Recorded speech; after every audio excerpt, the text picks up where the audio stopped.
Hey guys, so this is typically how vocab's gonna go every week.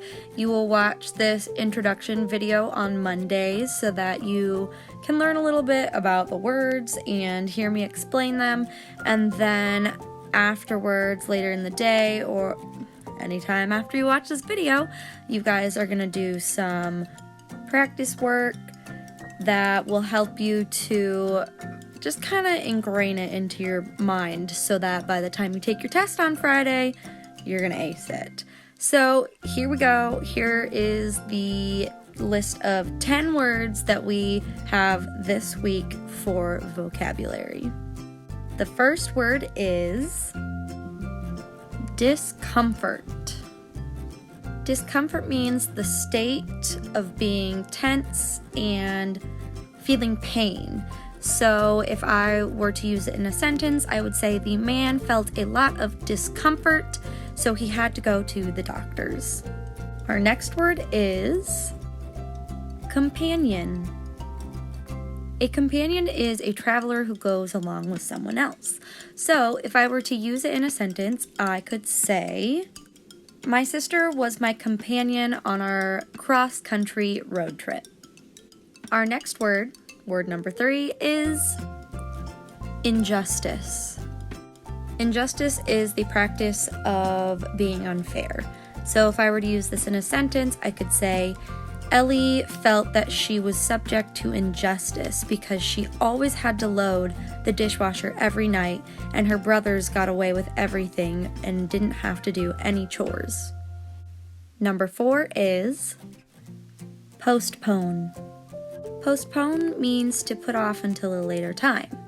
So if I was going to use this in a sentence, I could say, the boy had to postpone his birthday party due to the fact that he got sick on his birthday.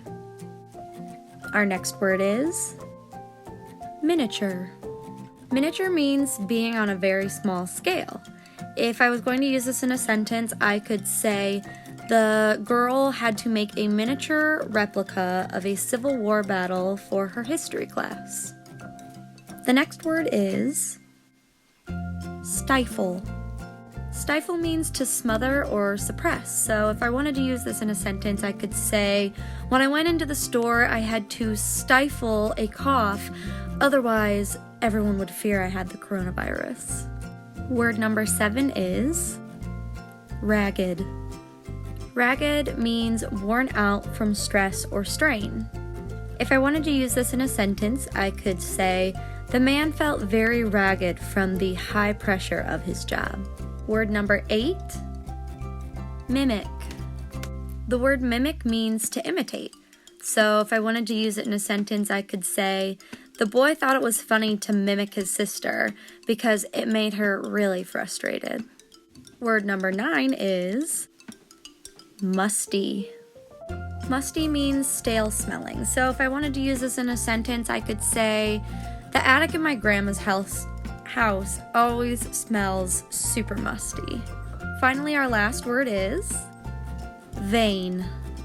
This isn't like the veins in your arms, which are spelled V-E-I-N. This is spelled V-A-I-N and means something entirely different.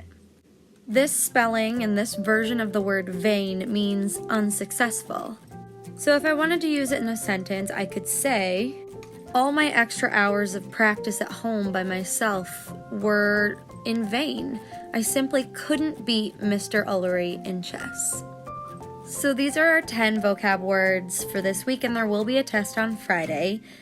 There will be lots of practice throughout the week so that you can work on memorizing what these mean. When we do take the test on Friday, I'm going to have to just trust you guys and go off the honor code that you're not looking at your list right in front of you. So that's up to you. Please try to do your best and do it without the list.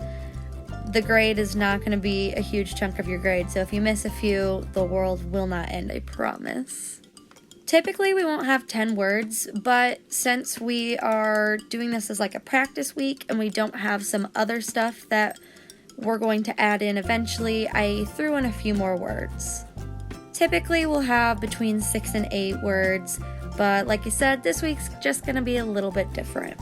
Make sure you watch this video and don't do the other assignments until you've seen this so that you can let me know you've watched it. Send me an emoji in response to this Seesaw post. Happy Monday, guys!